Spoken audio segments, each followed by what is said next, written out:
What is up, guys, and welcome back for another solo mining episode. In this one, I am just kind of messing around here at a Jaspet anomaly in low sec, and I figure with this episode we'll kind of talk about gauging the market and how that kind of plays into how that can become a deciding factor in kind of what you mine and everything that you do. Now, a lot of people are kind of stuck, either in high sec or like null sec or something, which is kind of the big reason why I prefer to be kind of disjointed from any sort of big alliance or corporation, and that's why I kind of operate solo, because it allows me to kind of be flexible with the different types of mining based on market need and things like that. Now, one of the biggest things coming up, and a lot of things you just need to kind of keep an eye on as being a miner for profit, would be expansions, patches, things that are anticipated, things that are going to affect the game, even if just for a short period of time. So with Havoc coming out, you can expect minerals to go up in price, because the demand is going to go up for building all the new ships. I don't think Trit will probably not move very much. Like the high sec minerals, and probably the high sec minerals and the null sec minerals probably won't go up too much, but really the next few days, or at least the next week, Isogen, Noxium, that kind of stuff is probably gonna be a significant kind of bump. Now, this can go for miners or just for people who like trading, but I think if you were like on the trading side, if you were like putting in buy orders for Isogen and Noxium or like the ores that stuff comes from, I think you probably would have started like a week ago. Or actually, if you really want to be ahead of the curve, like the second they announced those new ships, a lot of people out in New Eden, a lot of trading players were buying up a lot of that stuff and kind of holding it, because the second that patch drops tomorrow, the biggest focus for everybody is going to be building those new ships, and there'll be a little bit of a time that people will have to go in, they'll have to earn the LP and everything. Fobs will have to spawn, influence would have to get kind of stretched out with the whole gameplay loop, and then when people start buying those BPCs from the LP store, then you can expect that there'll be a lot of movement for Isogen, Noxium, and not just that, but also just like all the other stuff that kind of goes into ships as well. So the market will probably be pretty volatile for a little while. I'm not necessarily making any sort of accommodations for this expansion in terms of like mining and things like that. Everything that I mine essentially just gets like stockpiled and everything, and also I just kind of mine for the relaxation of it all. But that's just one other thing that if you really want to get into like market trading and just industry, then knowing trends, like being able to judge market trends based on patches and expansions or sales, you get really a good insight from that kind of stuff. A good example of that, in terms of just like not even industry related, but the 2-for-1 extractor sale that's going on right now, if that does really well, you can pretty much tell on the market, because there will be an influx of injectors and things like that coming off of that stuff. So injector prices could dip a little bit just because of a lot of supply, which can be sometimes a good time to position yourself to get in there and buy a few of them and kind of hold them. And then I usually wait till like several weeks after a sale ends and kind of watch the price for certain things go back up before I really sell. Since a lot of what my income comes from is skill point farming, that's another thing I do with extractors as well. So even like the 2-for-1 sale, I buy all my extractors from in-game currency, so I don't actually use the website to acquire any of that stuff. But I do wait for like certain sales to go on, and especially and even like for Plex, I do convert a lot of my liquid ISK into Plex and hold that in Plex form for good long amounts of time, and it's really nice. It's really nice to be able to actually convert Plex when there's right after there's been like a big Plex sale, where people are just buying a crap ton of Plex and kind of flooding the market. and it drives the cost down, and then I can just convert in at a low price and then hold. I usually don't convert it back into ISK unless I'm doing like some sort of like, you know, event, or donating it, or whatever the case may be. But it's just, if you definitely if you want to get into trading or industry as a profit, knowing the biggest thing about industry and like making a profit and all that stuff is just holding it and waiting for the market to come back around to you.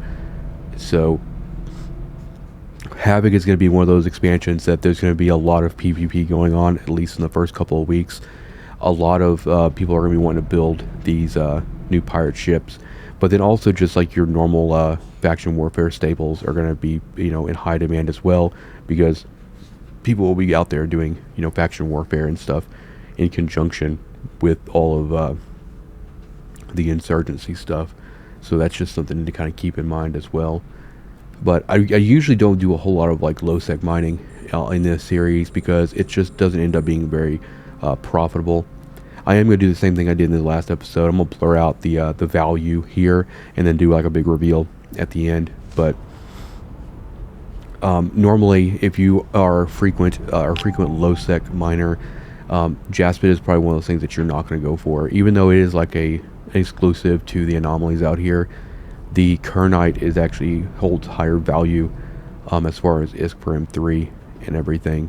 But I've been kind of on this kick lately where I wanted to take this Mackinaw out and just kind of do a bunch of random stuff, like go out and mine in places that you probably wouldn't bring a Mackinaw. I'm okay with bringing a Mackinaw to, like, you know, obviously high sec, but also like null sec and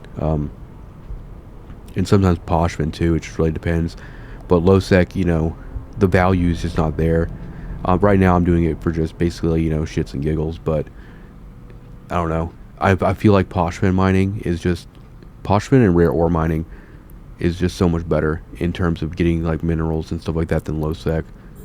Like I treat low sec as like a place I go to like find fights for PvP. Beyond that, as far as industry goes, maybe do a little PI if I find a good planet that has pretty good density for something I need, that has a, you know, low tax rate on the Paku. But you'll see at the end of this, I mean, these rocks are pretty small too, and there's a lot of travel.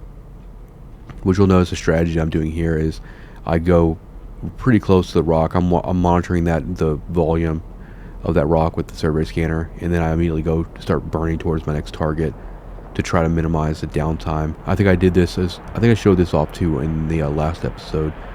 But it's twofold, right? It allows you to minimize the downtime in between rocks dying and helping you reposition yourself, but it also gives you something to do while you're waiting for these cycles, because even though I'm using like B2s here, I don't have like the observatory bonus like I normally do in high sec, so my cycles are a little bit longer than I'm used to, but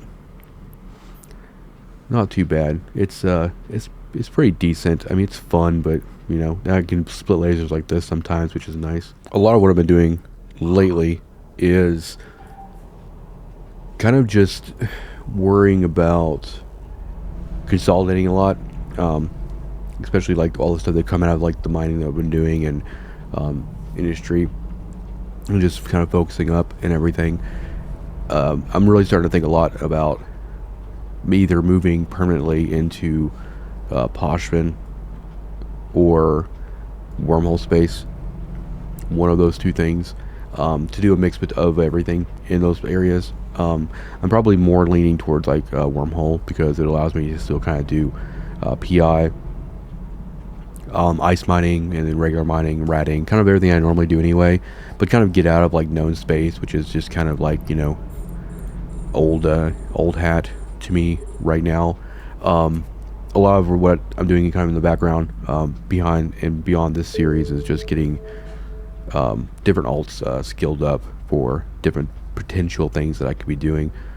A lot of the alts, a lot of my old, if you remember like earlier in this series, I had several mining alts that I paired with Porpoise and Orca and stuff like that.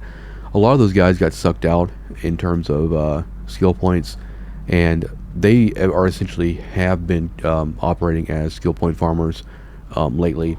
But a lot of what the a lot of the skill points that they've been actually focusing on is it or has been kind of getting their mining skills back in terms of just having the option to kind of do some fleet mining, because as it stands now, I don't really focus too much on fleet mining. I'm not trying to go out and do like like I'm doing now, like low sec mining with a big fleet. That's just a lot more that you have to kind of worry about if you have to like get off grid, and also if you're just out there and you don't care. I mean, like right now, like if I got dropped on and lost this Mackinaw out here, it wouldn't bother me too much, because I'm really out here for the sake of being out here. But when you start bringing things like a porpoise and like several exhumers or barges or whatever, then that bottom line can start to really affect kind of like what you do. And I think probably the one thing I probably haven't shown in this series too much has been like, I've done like the fleet mining and high sec and stuff like that, but I potentially might show a little bit more fleet mining in the nullsec kind of context, in terms of like moon mining, or how I effectively can go out and clear out an anomaly in nullsec if I'm after Argnor Bistot, and I can go out there and kind of grab the Mercoxis and Crocite and stuff like that that's on those sites. It doesn't really differ a whole lot from just doing normal fleet mining in high sec. I mean, there's a little bit more bookmarking and a little more strategy involved, but those I definitely like having my alts in nullsec being trained into like modulated strip miners, and I like to carry all those crystals that I need, like the complex crystals and things like that, and Mercoxis crystals. Mercoxis is a little bit harder to switch to because you have to have like a mobile depot. I normally will just go after like all the different complex ores and switch all the alts crystals as we kind of get in range of that stuff. But in terms of Merc, it's easier just to like dock up the fleet and kind of switch over to the deep cores, and then do a dedicated fleet mining op for that. And that's really good money too. Like at any one time there might be 5 or 6. I let it sit for a while. I'll like mine every Mercoxis rock in the entire null system, and then I'll wait like 3 days and then go do it again, right? So it's not like something that you do every single day, but it's something that you can do like twice a week or so for really good income. So I'll usually just put everybody into Merc configuration, go out there with like a buzzard or anything with covert ops, and just bookmark every rock, and then just take the fleet out there, boost them, burn those rocks down really fast, and then you're done. You're good to go. Still one of the best, probably one of the best exports is that Morphite that comes out of there, but that's if you're not using it. Morphite's a required input for a lot of Tech 2 manufacturing.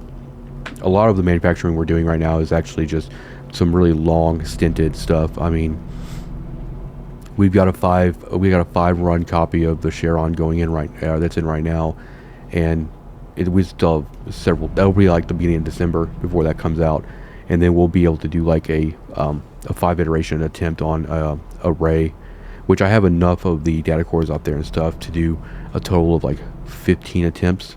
So we'll have to copy that Charon 2 more times, 5 runs a piece, and then we're gonna hope that we can get a decent amount of Ray BPCs out of it, which will help pay for the BPO itself, and then that Charon will go right back in, because we're going to want to try to get 1020 on that. And that's what a lot of like ship BPOs can kind of be really big time sinks, because if you really are trying to go after those 1020s, yeah, it's a long time in the works. And sometimes it can be, depending on what class of ship it is, especially for like freighters and above, it could be 4, 5, 6 months to get the thing perfect, which doesn't necessarily, it's just if you're min-maxing for manufacturing that you really kind of go after that 1020.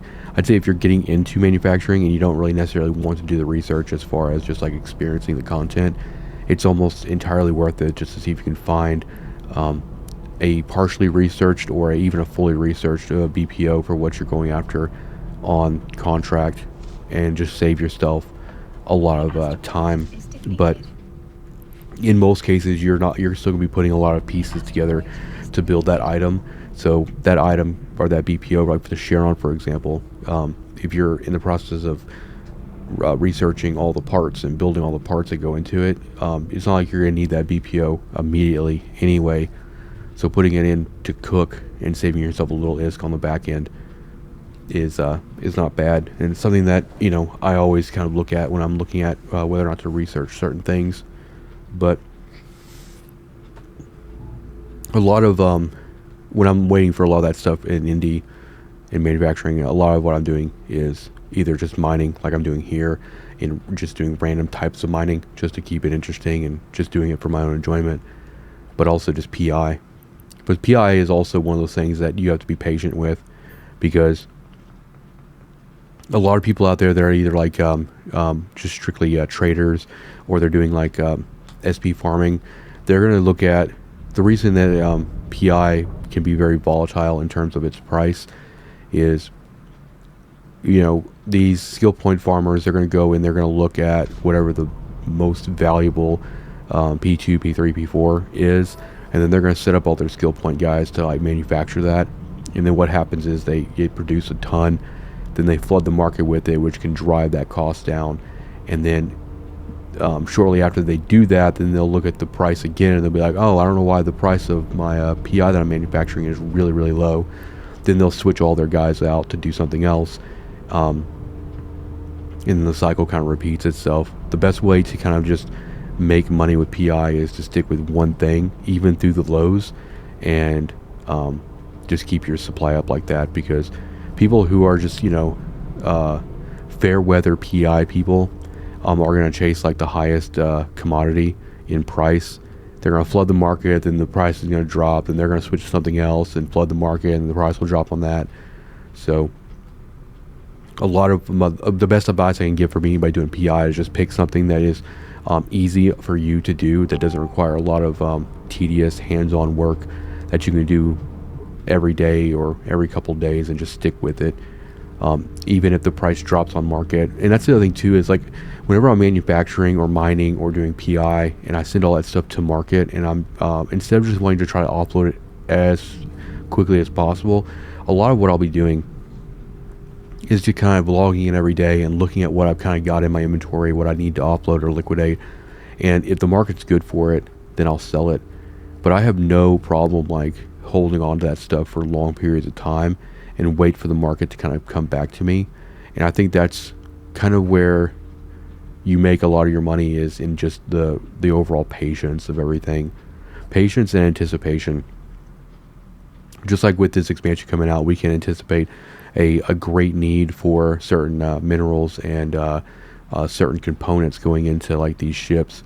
And so if you've you know, maybe it's too late to do it now for this expansion because it's coming out tomorrow, but the next time an expansion gets announced and you know there's going to be new ships, you can bet that there's going to be those components and stuff like that are pretty standard across a lot of ship manufacturing are going to be in high demand. And so if you would have done that for like Havoc, you would have had like several months to kind of stockpile that stuff and just hold on to it. You wouldn't post it on the market or anything. You'd wait till that expansion drops. You'd, you know, watch price history on all that stuff, and when it starts to shoot up and it's at almost its peak, you'd be selling that stuff at a premium. And that's kind of how I do things. I just you know, I might you know, blitz PI, or I might blitz mining and just get a lot of materials and a lot of items and a lot of components. But once it comes down to like the market level, once it gets time to actually sell it, or, you know, convert those items into liquid ISK, then I slow way down.